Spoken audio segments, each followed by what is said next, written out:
Okay, it says I'm live. Let me check my microphone setting. Whoops. Let me maybe go up here. I'm putting a different microphone on, guys.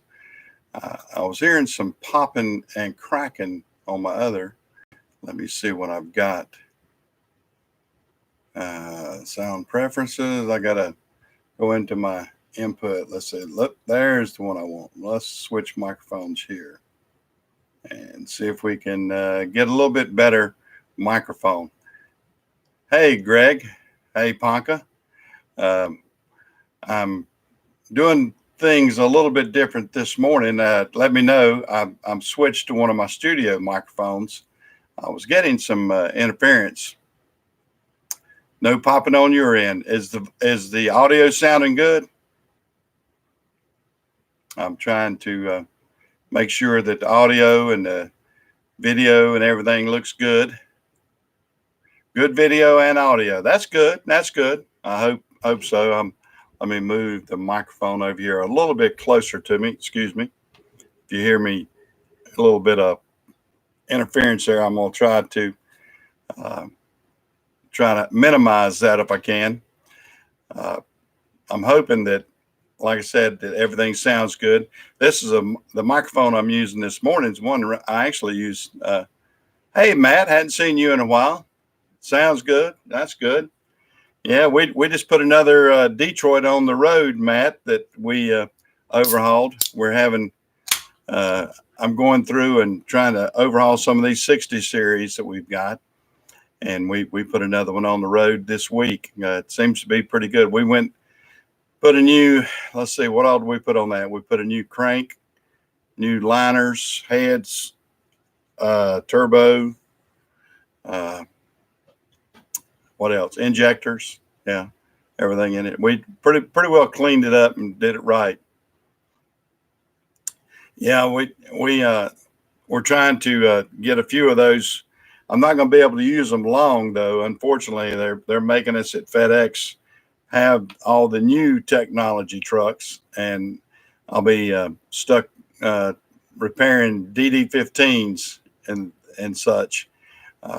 That's going to be the new norm. Is going to be DD15s and that's kind of stuff because we've got to have all the forward-facing cameras and forward-facing technology, that what they call FCAM, built into our trucks. And in order for me to do that, I'm gonna have to go with the new trucks that have the DD15s in them instead of the 60 series. I haven't found. I've got two. I'm gonna kind of experiment with. They'll let us put an aftermarket FCAM on there if we can get it to work. And I have two gliders that have the 60 series, and I would be tickled to death if I can get those to work. I don't know if I can or not. They say that a lot of it has to do with what's in the ECM, and as far as being able to put that new technology in that the newer ECMs is the only ones that will do that, and the older ones won't. So I don't know. It all depends on engineering. I got 60 series in the gliders, but they're Cascadias. They're 2016 Cascadias, and I've got some 2015 Cascadias that have got the FCAM in it, and they say that I believe it's Wabco that has the technology for that, but I don't know. I don't know if we can get the gliders to work. We're going to try to see.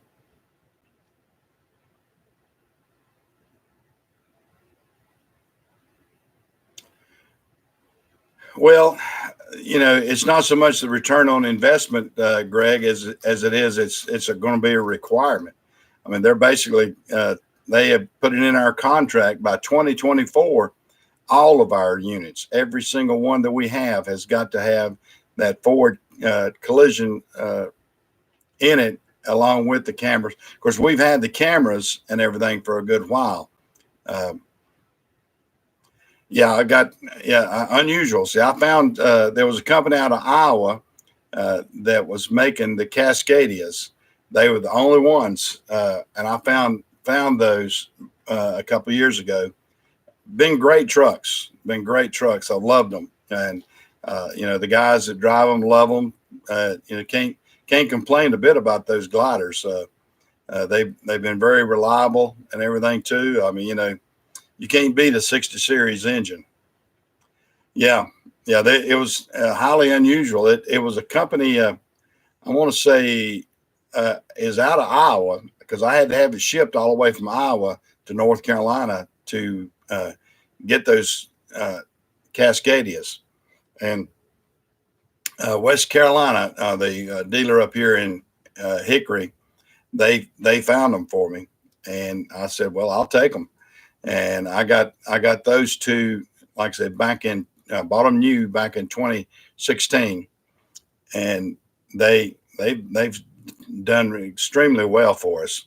I just hate that I hate that I have to go to those DD15s, because the DD15s, although they're good in some aspects, they're just not as reliable. There's no rebuilding of those, as I can tell right now. Have you ever had to rebuild a DD15 from scratch? I mean, they're telling me when they have oil issues, or like if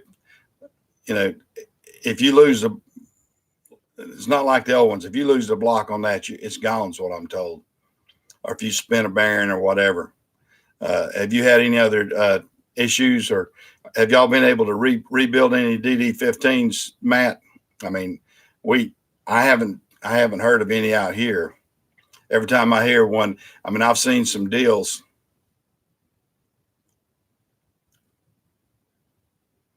Yeah, you would think that, but they tell, and I'm going to check into it with Wabco, Matt. I'm hoping that that's the case, that I can get that, because that's two less trucks that that's two fewer trucks I'll have to upgrade if we do that. So you've rebuilt a bunch of DD15s. I haven't. I'm hearing that there's not as much success with DD15s. I'm gonna take me a little break here. Getting my morning gojo here from my Diet Mountain Dew. Yeah, if I'm putting my hopes on DD15s that will be able to have a good rebuild kit and everything on those. From what I've heard, though, a lot of people haven't had them. Yeah, hit the like button for me. Hit the like and the subscribe and all that. I'm trying to get everything up and going good. We're getting on up there a little bit. We're getting close to 500 right now. Chris hadn't jumped in here yet. Chris Outcast, all right, my computer's telling me something there, but there's Chris. We'll talk about you, and you jumped in there. That's good. Everybody, if you haven't jumped on Chris's site, Outcast Projects, there, he's almost to the big 500 mark. I think you were 490 or something last time I checked. I got a thing that checks mine and his. And if you haven't done that, do so and help Chris get up to the big 500 magic number. And I mean, help me too. I mean, if you haven't subscribed to me, help me too. I'm back there behind Chris. I'm at 447 or something like that. We're hoping to beat these YouTube algorithms and be able to go there.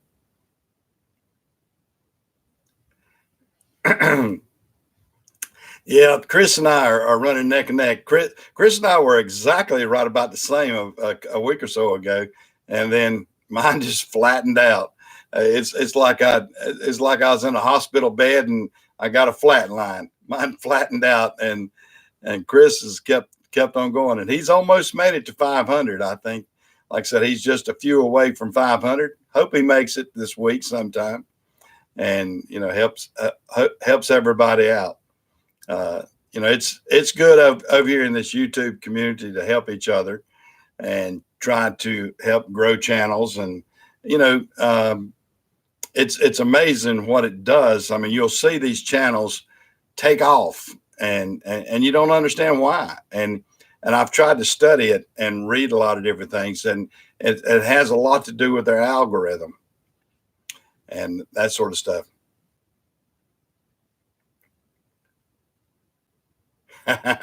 Well, that's okay. And sometimes that helps too. They say, Chris, they say if the more frequency that you have on there, and I'm guilty of only doing one a week. I did, this is my second one this week. I got over here last night and had a good chat last night with a lot of people, and hopefully they will. Yeah. Well, that's great. It's good that, like I said, everybody can do a shout out and have, and that's how the community knows that we're helping each other. And I feel good about that. And I feel like I'm knowing everybody a little bit better too.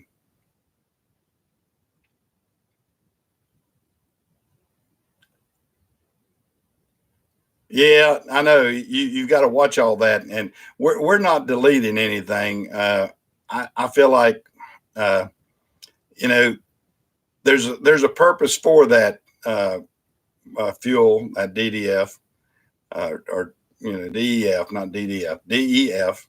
There's a purpose for it. I mean, I know it's crazy that they had to do it, but somebody technology wise, found out that it can do it. And I'm afraid if you delete it, that you will, you're taking a cooling purpose away. Uh, and I don't know. I mean, I wish there was a way that they could legally let you get around it, but there's not. And it's not a big deal. I mean, we're getting fuel mileage wise, we're getting good fuel mileage from these trucks, so I can't complain about that. The fuel mileage is really good, and if you look at that aspect of it, I mean that's the reason I've taken an old cat off of the road. I was talking about that yesterday. I took a C15 off the road because it was in a white Freightliner Classic, and it wouldn't get more than 5 miles to the gallon. And I'm getting upwards of in the upper sevens on these Cascadias under these load conditions, and that's to me says a lot. I mean, if you can get that kind of fuel mileage, then you're doing really good. And you take for me, I mean, I'm running. Let's see how many. We're running upwards of probably 25 to 30,000 miles a week. So maybe more than that. Gosh, I don't even know how many I am running. Let me do some calculating right quick. I'm doing.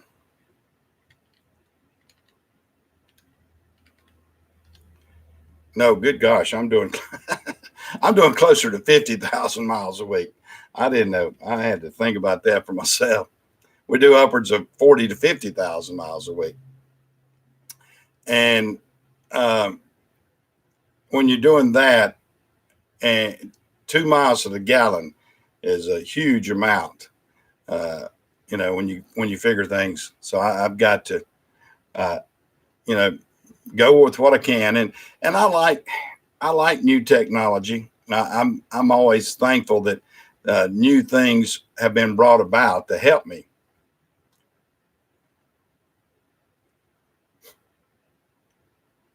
Yeah.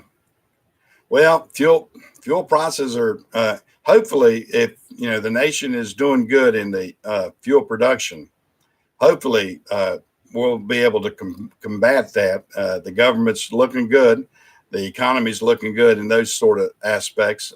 We're a fuel. We're one of the big fuel exporters now, as opposed to being just a fuel buyer. I mean, at times when the recessions and all this was in and business was down, you think about it, we were buying a lot of exported fuel. We were we were dependent on the whatever the Saudis and everybody else in Venezuela and everybody else wanted to do. If they did it several times over the past 20 or 30 years. They would slow down production. Production would because they slowed it down. All of a sudden, our economy went to crap. And I'm glad that we have a government that's not letting that happen.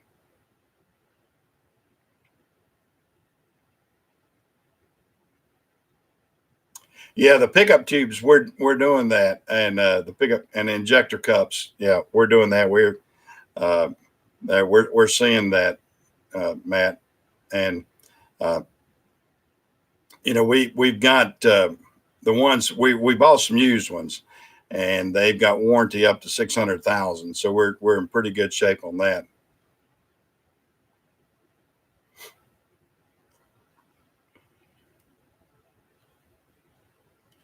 Yeah, when you're young like that, Chris, you can hustle, and that's what I encourage anybody young like that. Get out there and do the hustling. Get out there and make the fast deal. Uh, you know, turn it over.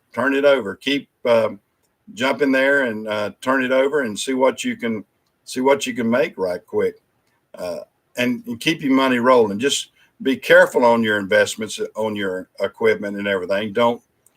Uh, don't try to blow it all on one project and that sort of stuff. So I would definitely, try my best to roll your money, and don't get too attached to any one thing.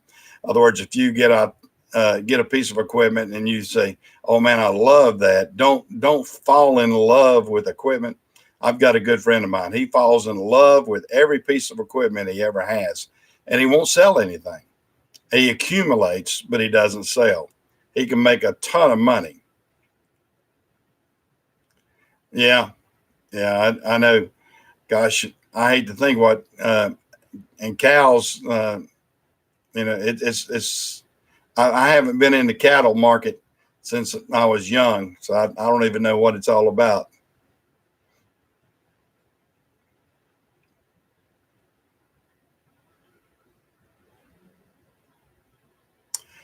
A lot tighter tolerances than the 60s. Yeah, I'll have to keep that in mind. Of course, like I said, I have a good friend that's been doing the overhauls. He works for Detroit, does a little work for me on the side, and so that's my advantage on that. And he keeps me pretty well informed on that and keeps me in good shape. And the reason, and the other people, one of my good friends that I chat with him all the time online. I may have told y'all before, is the guy that worked for Roger Penske that actually developed the 60 series engine. I mean, you can actually go out there and Google him. His name is Randy Allran. He's from my hometown here in Cherryville, North Carolina. And after he got out of college, he went to work for Caterpillar. And after that, Roger Penske actually recruited him to help develop the 60 series motor. And Randy was the lead engineer on that. So if you don't trust me, trust Google. Just type in Randy Allran. It's spelled Allran. Allran. I believe it's, or is it one L? I believe it's two L's.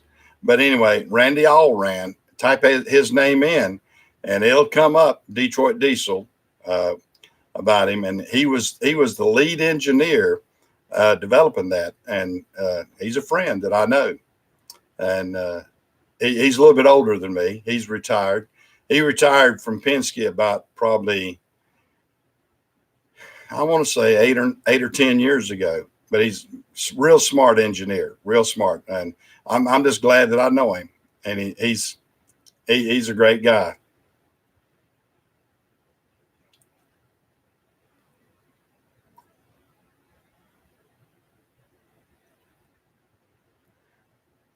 Oh, good gracious! So the scrapyard guy. So the scrapyard guy is making a fortune on you, then, is he? Not paying the money. Hmm, I hate that. Yeah, I've never bought anything from Fitzgerald, and I have some friends that have done that, Matt, uh, and they weren't happy with them, and they've had some issues with them. So I don't. Yeah, my little hometown here does have some legendary people.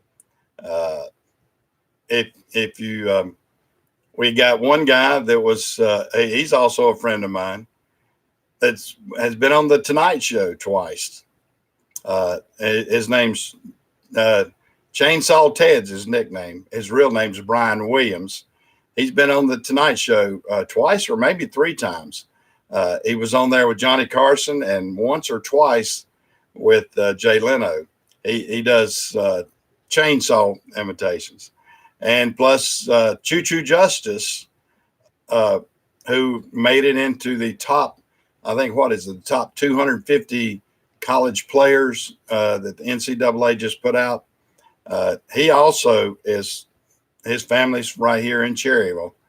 And then further back, we got Max Crowder, who was the Duke trainer for Duke University basketball through 4 decades. And Max was a real good guy. Yeah, so we got some little for my little town that's only 5,000 people. We have some real uh, well-known celebrities. And right down the street at Waco, just about 2 miles from here, 2 miles from where I'm at, Floyd Patterson, and this goes way back too in the sports history.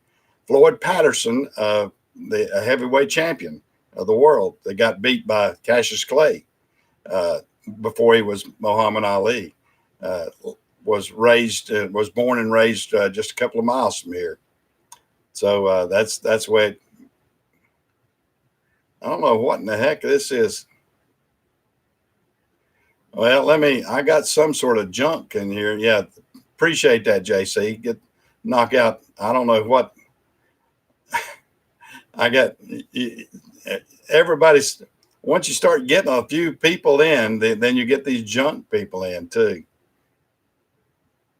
I don't know what these. I appreciate y'all guys moderating that for me there. I saw that. I try to look at the videos and talk to the real people as opposed to the so whoever that is, just knock them out completely. I don't I don't know if that's somebody from overseas. It's some long name. Some people you try to have a legitimate show, and then people like that will jump in. It's terrible. Well, and that's the way it is. I don't like profanity. I don't want to use profanity on my podcast or video, and I want it to be friendly to whoever's in here. I mean, it's too easy to have crap, jump in and out. So I appreciate all the guys that I've got set up as moderators. I really do appreciate that. I probably need to get a few more. And you get the people that you trust in there. Also, Fitzgerald uses the Taiwan parts on their engine. I didn't know that. Yeah, if you're going to get them, you need to get the legit parts. You need to get the OEM parts anytime you do an overhaul. I'm trying to think. There used to be there was a uh, there was another group, and I've tried some of that one. I tried one on a truck. Forgot what it was called. It wasn't Japanese or anything, but it was an aftermarket that wasn't the OEM, and we had issues with that truck. So I've tried to stick to the OEM parts when I do an overhaul. It pays, it costs you a small amount. I mean, if the overhaul kit's 4,000, why undercut it to 3,000 and then have inferior parts? I would much rather. I'm gonna set up a little bit. Excuse me, guys. I get comfortable in my seat here, and I get to sliding down too far. Yeah, boot them out of there. I appreciate that.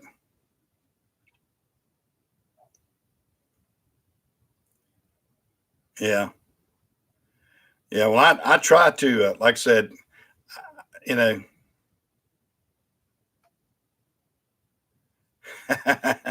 yeah. Well, I've never bought a Fitzgerald. I've never bought a Fitzgerald. Like I said, the glider that I bought, and it was certified a Detroit rebuild on it, and it's been real good. Uh, and that was one of the things that I paid a little bit more, and I got that Cascadia, and it was actually rebuilt. It said factory rebuilt by Detroit on the engine, and so I was happy to get that, and I've been real happy with it. And then if I can keep those, of course, I'm gonna definitely keep them for the next 4 years. Well, three was 4 years. I can keep them another 4 years. I'll be in good shape. I would like to be able to keep them beyond that too, but we'll see. All right, JC, got another tow today, have you? Well, JC's a hustling. He can't jump in here but just a few minutes, and then he's got to head on. Well, you go out there and hustle, make some money, and everything. How's the weather up there? It's a little bit chilly down here. We've had a cold snap. It's getting up a little bit warmer in the middle of the day, but and right now though it's getting down into 20, high 20s, low 30s. I know that's for y'all guys that are up north. That's nothing, but for down south here, that's terrible. That's terrible when we get down into the 30s and the high 20s. Well, JC, you take care. Appreciate you jumping in here.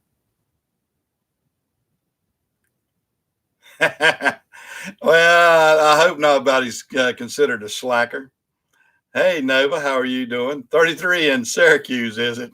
Well, that's not too bad for Syracuse.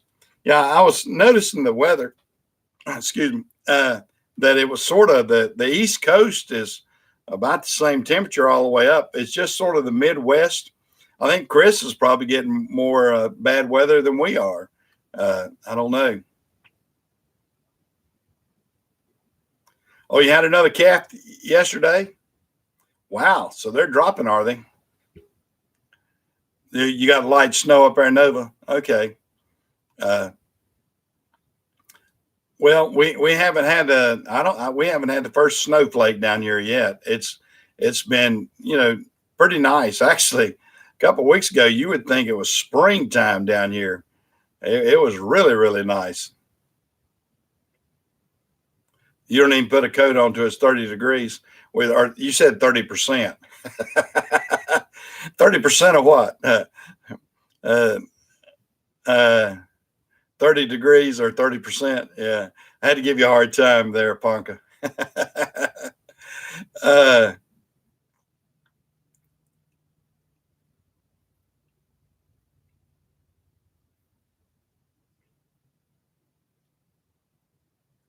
oh, wow. You got some kidney stones? I had to go back there and read that. Oh, God. Kidney stones. Oh, that's like having a baby. Oh, those things. I had some kidney stones a couple of years ago. That is, I hope they'll pass for you too. They will double you over. That's some of the most horrific pain that any one person can have is kidney stones. I don't know how many of you guys have had them, but it's terrible. 30% of 100 degrees. uh, yeah, I'm just giving you a hard time on that, Ponka. Just giving you a hard time.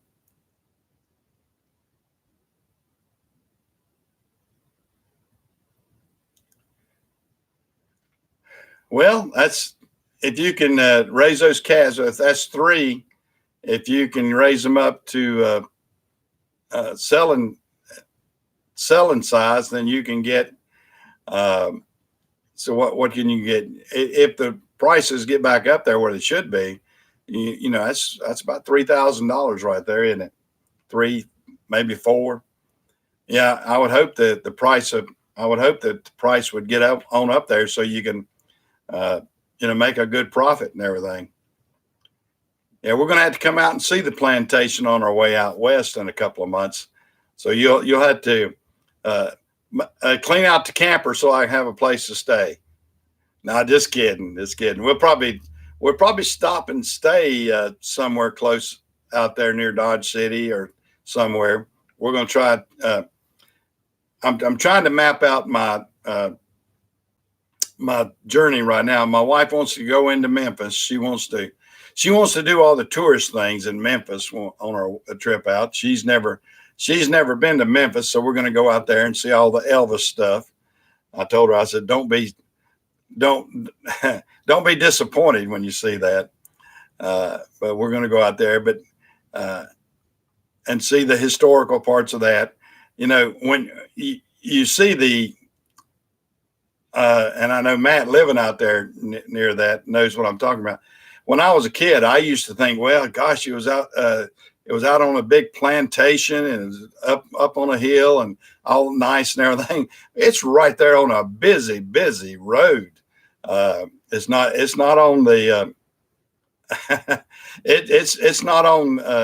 it's not out on a big plantation where it's got all these rolling hills and everything around it.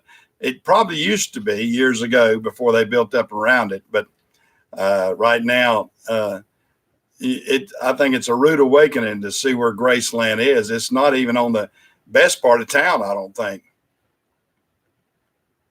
Yeah, I mean it's not even on. Last time I remember, is it not on a sort of a rough side of town too? I mean it's been. I'm trying to think. It's probably been 20 years since I've been in Memphis, or 15 at least 15 years, maybe 20. And it was I was rudely awakened thinking, and this is where Elvis lived. It wasn't. I didn't get to go inside or anything. I've yet to do that, but I'm gonna take her out there anyway.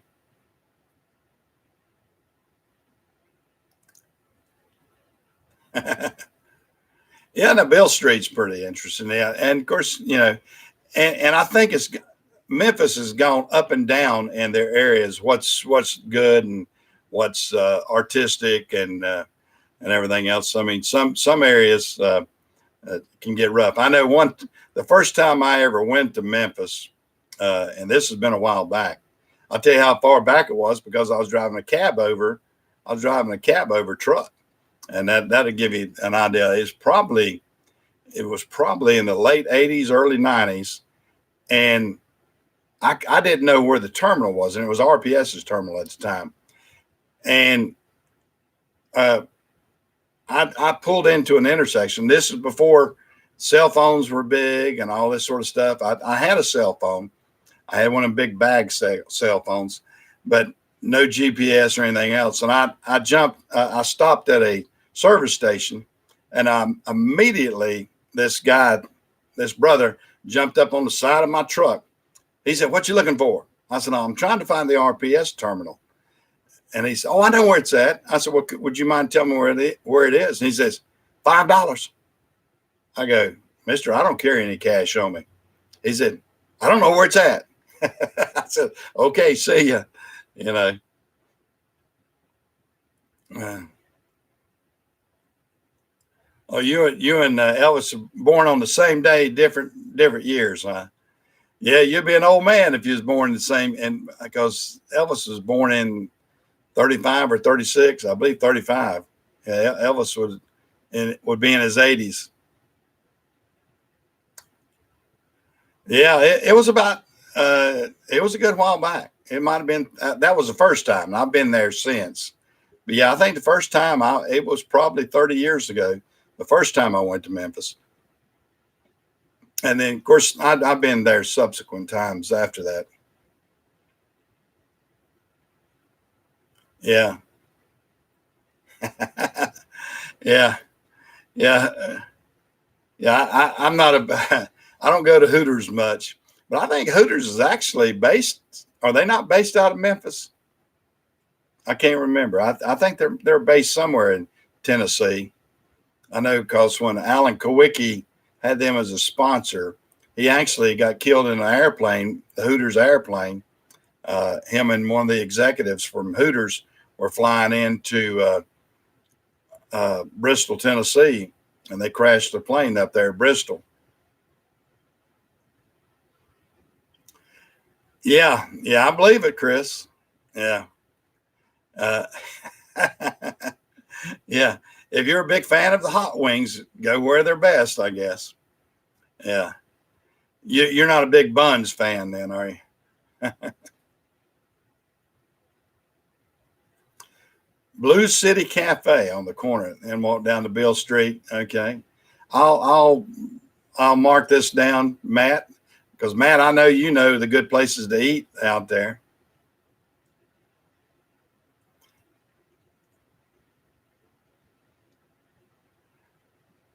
Yeah. Yeah. I don't know. We got a few Hooters around here. I don't know. I think we got one in Gastonia. Not I've only been to Hooters one time, I think, in my life, once or twice. I can't remember. I think we had a bunch of guys that met up at a Hooters one time. Uh, but I'm too old to worry about it. I really go there for the food if I'm going. At my age, uh, it takes a lot to get me stirred up. Oh, Hooters is based out of Atlanta. Okay, I couldn't remember where they were based out of. I was thinking Tennessee for some reason or another.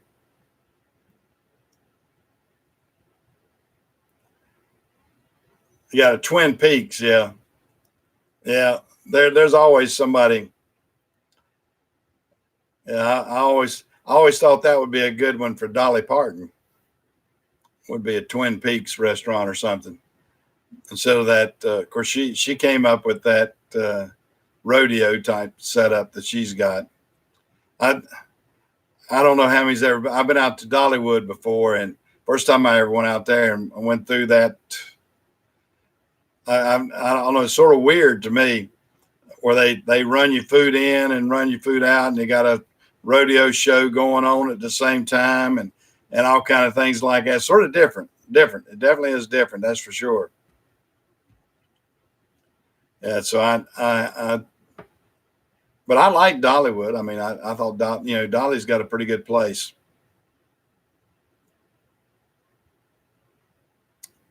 Went to the Memphis Motorsports Sport Park. I didn't know anything about that.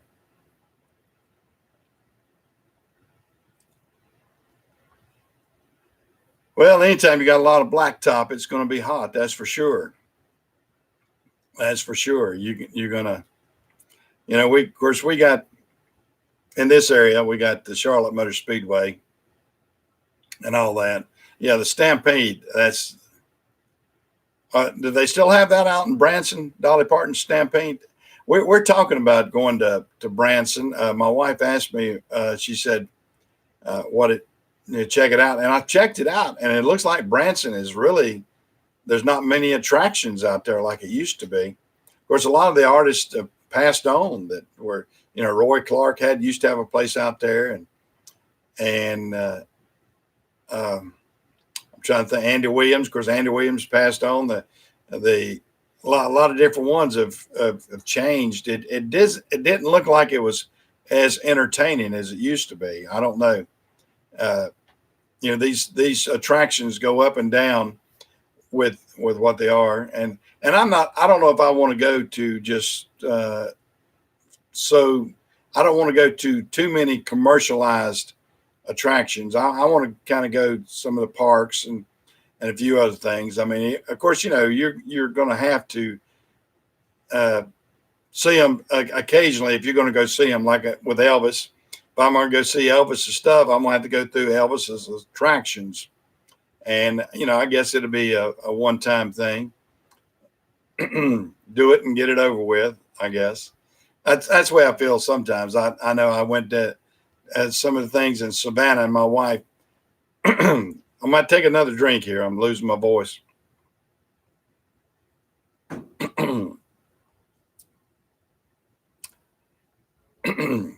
Yeah, I mean, they say back in the 80s, Branson, I think, was 80s, early 90s.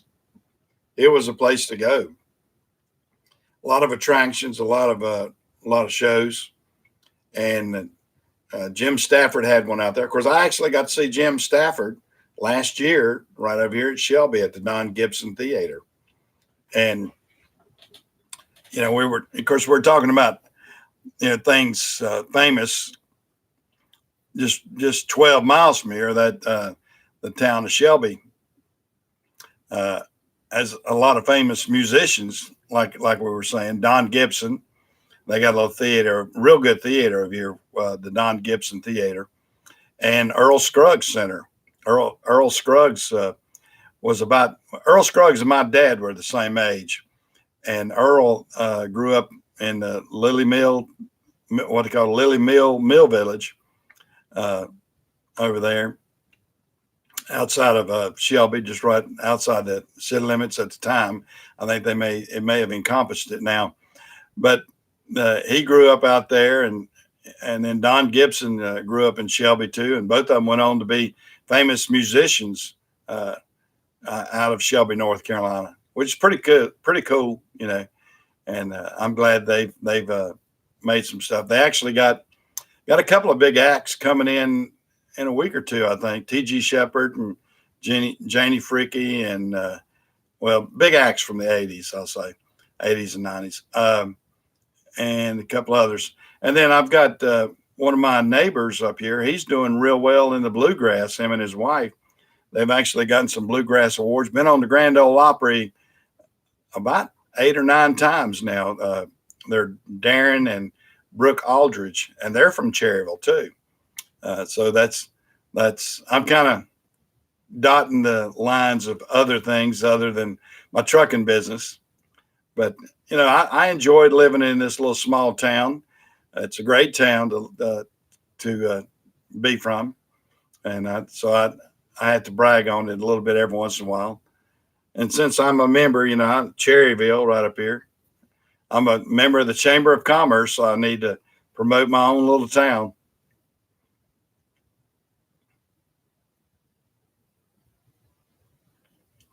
Yeah, I'm trying to catch up on the reading here too.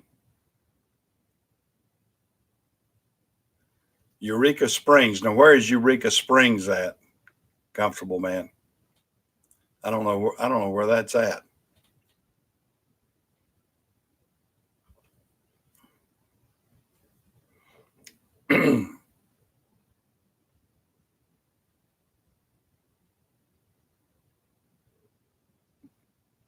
Oh, it's in Arkansas. Okay. Now, Arkansas, I have limited. I have not been. Well, I've been through Arkansas, but like I said, this when we go on this trip in a couple of months, that's one thing that my wife and I are wanting to do is to see different sites, because I've told her, I've been through a lot of states, but unfortunately, I've had a limited view.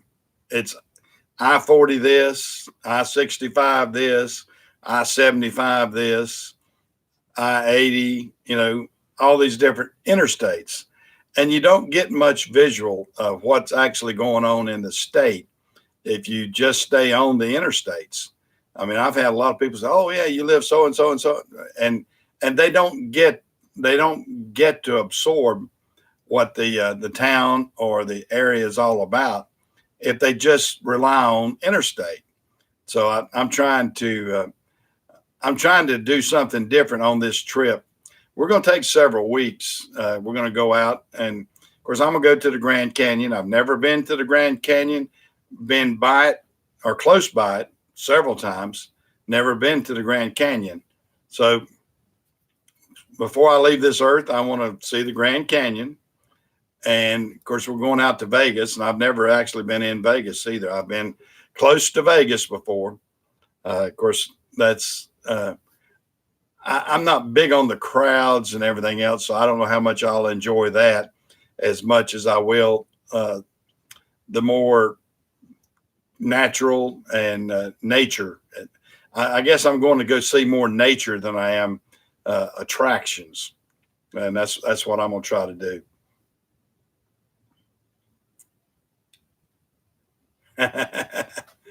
Yeah, well, I say that's the thing about it. I like to see things that are local, as opposed to things that you know commercial things. Anybody, I mean, they get to. I mean, that's sort of like, come on out here and we'll take you to eat at our McDonald's. Well, McDonald's is the same thing all over the United States. Some might be a little bit cleaner than others, but I don't want to travel 3,000 miles to see a McDonald's. I want to see what's really local in an area, as opposed to something that's you know chain store. I'm not. I don't want to go. I don't want to go to Tucson, Arizona, to go to Walmart. You know, and it's good to have those conveniences. It's good to have those things that you know what it's all about when you are traveling. But it's also good to be able to get out there and see uh, the local people and what the local people are actually doing and what the local attractions are. Oh, okay.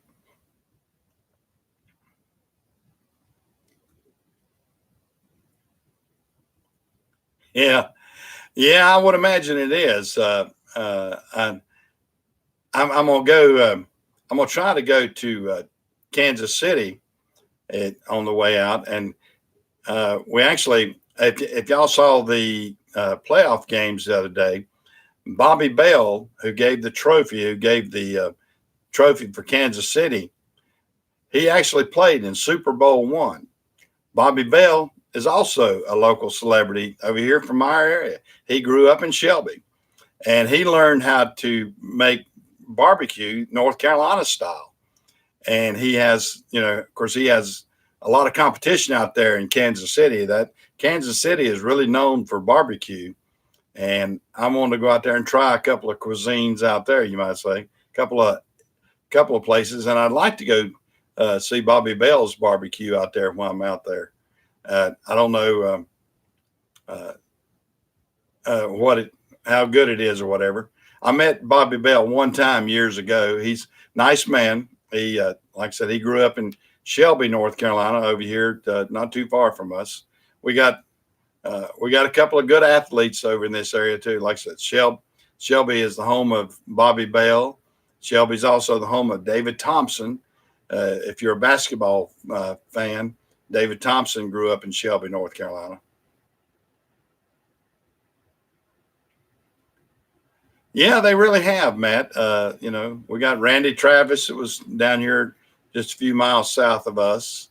He grew up over there, and then I'm trying to think of some others. Of course, Charlie Daniels is from North Carolina, and uh, gosh, there's a long list.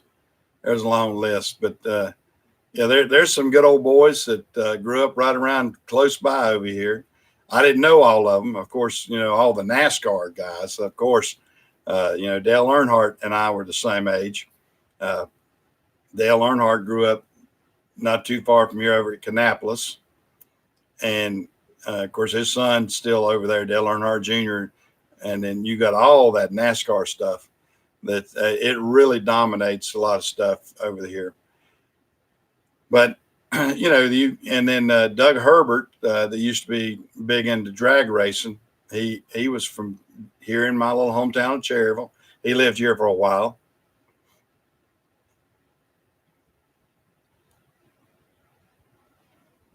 Um,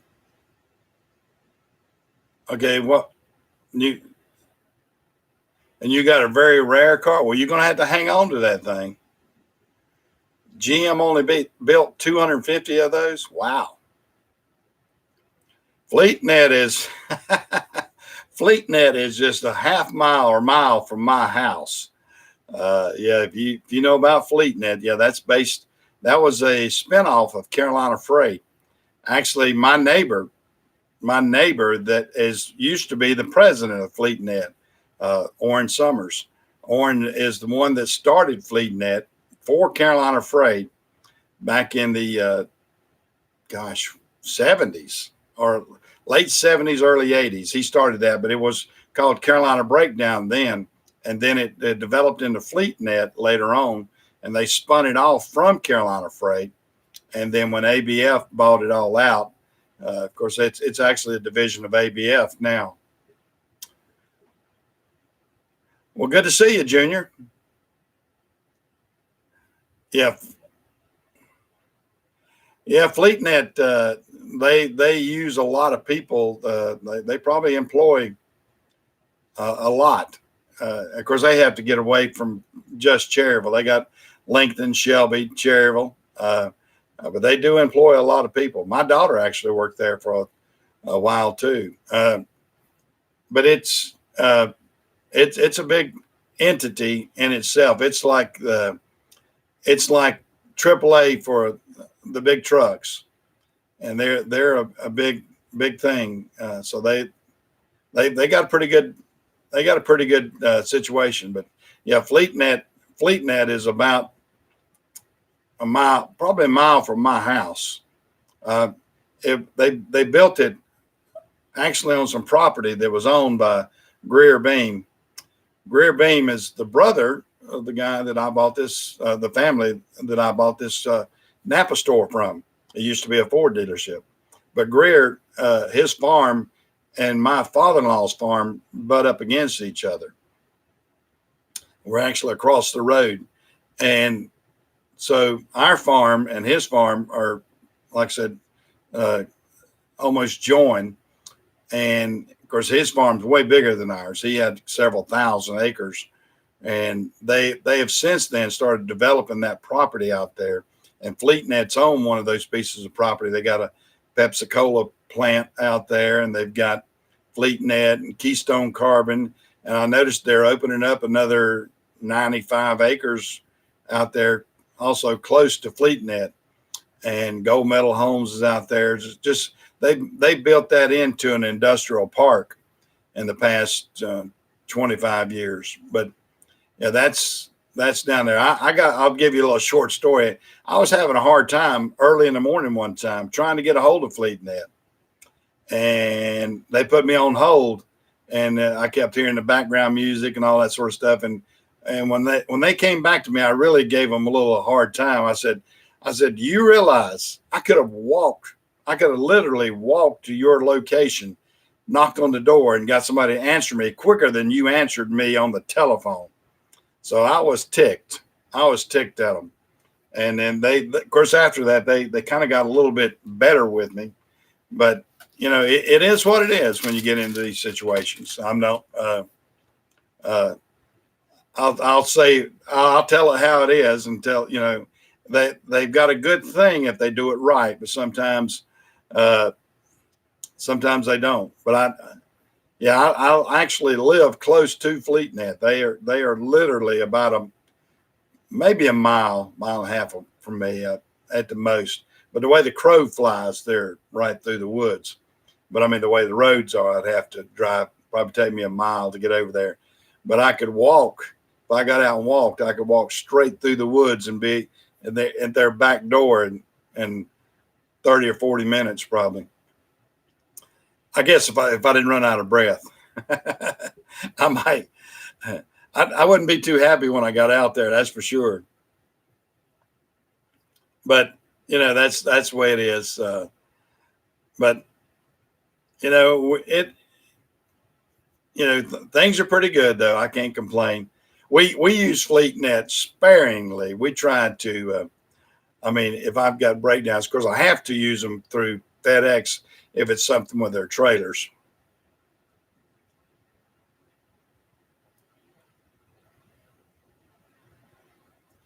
Just about. If my arm would, I don't know if my throwing arm's as good as it used to be, Chris. At my age, I probably throw more like a girl. You know, not trying to disparage the girls out there, but I don't have the arm strength that I used to.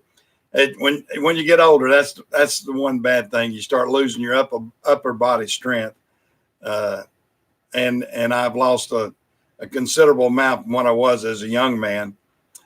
So you know, work out, try to get your exercise, and don't let too many double chins get you.